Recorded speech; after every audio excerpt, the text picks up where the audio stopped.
Chapter 7. The Scorpio Connection. It's almost 9 p.m. when they finally make it home.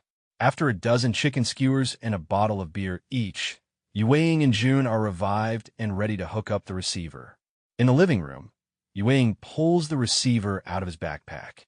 It's about as thick as a textbook, round, and about the size of a dinner plate, flat on the bottom, with a convex curve to the top surface. He also pulls out a small tablet-sized solar panel and connecting cable and what looks like a regular tube of toothpaste. June asked, "Are you brushing your teeth before you install the receiver?" Yueying explains, "It's a bonding agent to secure it in place." "Okay, let's go to the roof. Can you bring one of the stools from the shower?" Yueying gets to the roof with June not far behind, carrying the stool. He drags June around the door box to the south side. It's the darkest part of the roof, and the door box somewhat obstructs the view from the administration building. He doesn't want to take any chances of being seen. Standing on the stool, he turns the receiver upside down, opens the toothpaste tube, and places 8 small dabs of the bonding agent equally spaced in a circle on the bottom of the receiver. Careful not to touch the sticky substance, he gingerly places the receiver in the center of the top of the door box and gently presses it in place. He takes the solar panel and puts 6 dabs of the bonding agent along one of the longer side edges and holds it in place against the top edge of the existing solar panel. After about 20 seconds, he releases his hold on it and tests it to make sure it is bonded to the existing solar panel. It looks like one solar panel, but twice the size. Unless someone is on the roof looking at it closely, no one would suspect there are 2 solar panels. He then connects the small cable from the solar panel to the receiver and secures it in place with a small amount of the bonding agent. He places his right hand on top of the receiver and puts his left hand out to June. "I need to activate it with my chi, but I also wanted to recognize you. I want you to take my left hand with your left hand so the rings can touch. When they do, allow your chi to flow into me. The easiest way to give me the part of you that I need to activate the receiver is for you to open yourself emotionally and mentally to me while you look into my eyes. Are you ready?" Looking up into Yueying's eyes, June nods and takes his hand. As soon as the rings touch, June looks deep into those dark gray eyes. Opening his heart to Yueying, June feels his chi merge with Yueying's through the rings. It feels stronger than it has ever felt before, and June is lost in those gray eyes. He feels a vibration in the back of his skull, and just before that magic moment ends, he feels another entity different from Yueying. In his mind, he hears Scorpio online. Yueying removes his hand from the receiver, but suddenly feels the weight of June pull on his left arm as he slowly collapses to the floor. Yueying jumps off the stool and pulls June up into his arms. June is conscious but very unsteady. "June, are you okay? What happened? Talk to me." June mumbles, "I need to lie down. Please help me downstairs to our bed." "Of course, just hold on to me." They slowly make their way through the rooftop door and pause for a moment on the small landing. As worried as he was for June, Yueying kept playing June's words over and over in his head. He said, "Our bed. Our bed. Not the bed, but our bed." By the time they got to the apartment door, June was a little steadier on his feet, but still required help. They made it to the bedroom, and Yueying laid him gently in the bed. He lay beside him, running his fingers through June's hair and lightly caressing his cheek. A tear fell from Yueying's eye and landed on June's cheek. June slowly reached a trembling hand up to Yueying's face. "I'm okay, Yueying, but can you just hold me for a while and let me feel your chi and touch me with your aura?"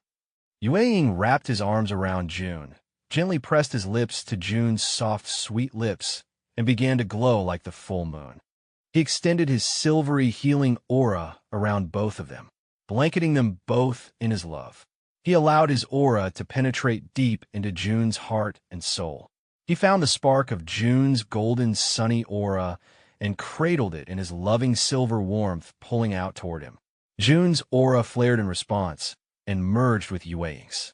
They remained in that mystic union for a while. June looked into Yueying's dark gray eyes and saw the reflection of his own golden aura. Yueying, seeing that June was feeling much better and no longer trembling, slowly recalled his aura, as did June when their auras had subsided. They continued to look into each other's eyes. Yueying quietly said, You scared me. June mumbles, I'm sorry. I scare myself too. Yue, running his fingers through June's hair. What happened? You seemed to collapse as soon as the receiver activated. June asked, Who or what is Scorpio? Yue sits up in the bed with a worried look. That's the name of the satellite I usually connect to. And then suspiciously asks, why? June says, just as the receiver made contact, Scorpio spoke to me. Yue questions, what do you mean it spoke to you?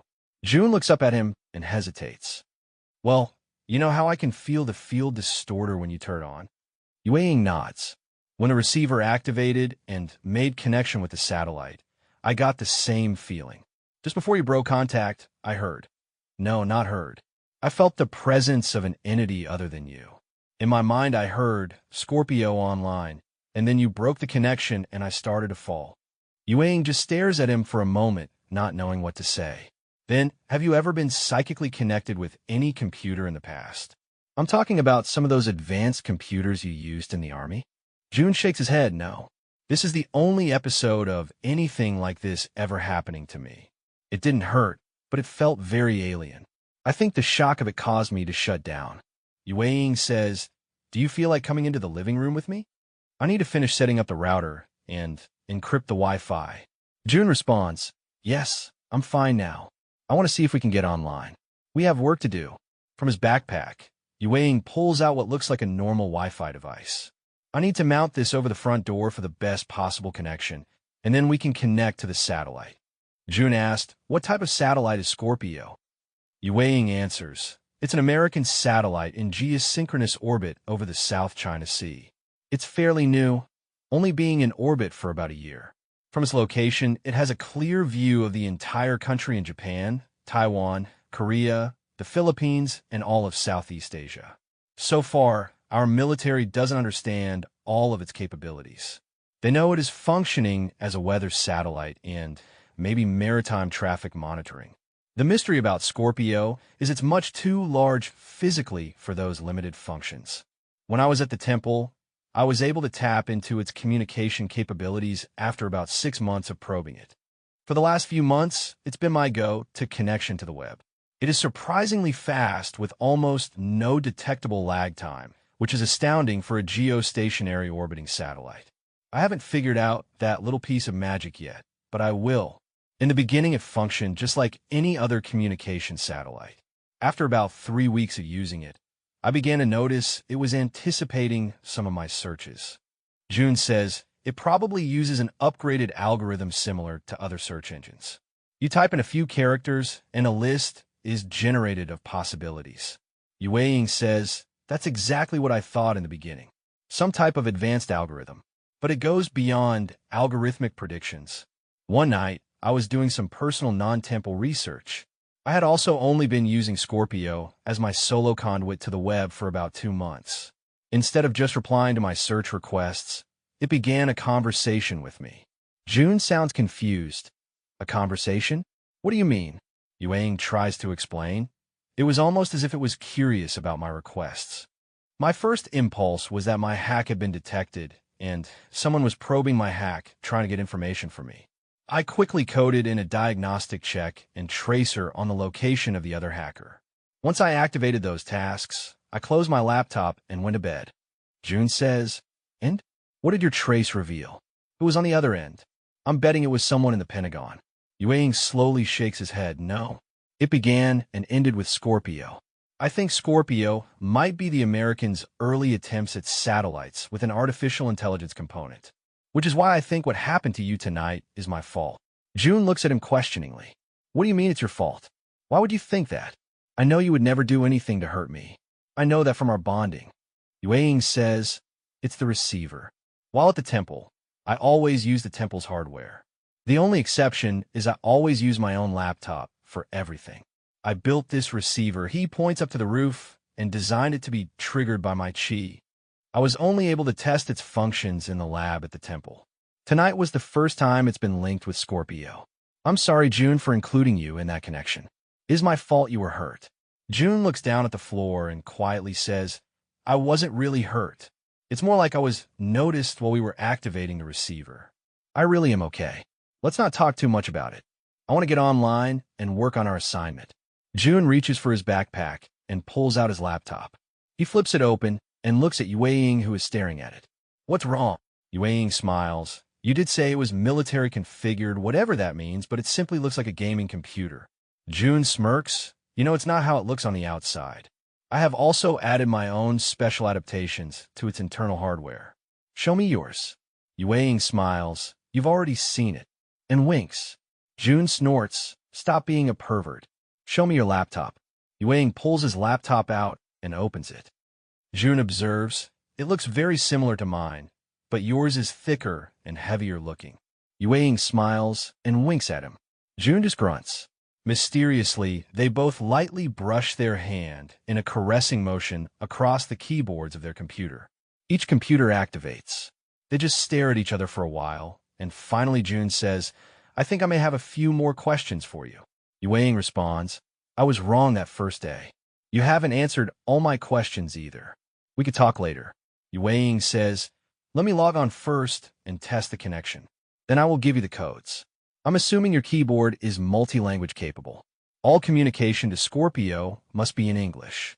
Once we reach out through Scorpio, we can communicate in whichever language is used for that particular site, if we need to. I mostly use English for commands and read or listen to the site-specific language. June nods. Yue keys in the code and waits for the connection confirmation. After a few seconds, he looks to June in disappointment. I'm not sure it's connecting. They both look down at his screen. It goes dark, comes back on, and a dialog box appears in the center as it would for texting or private messaging. They both stare at the screen in silence. In the dialog box, there's a text message. Welcome back, Moonbeam. Did I injure Sunshine?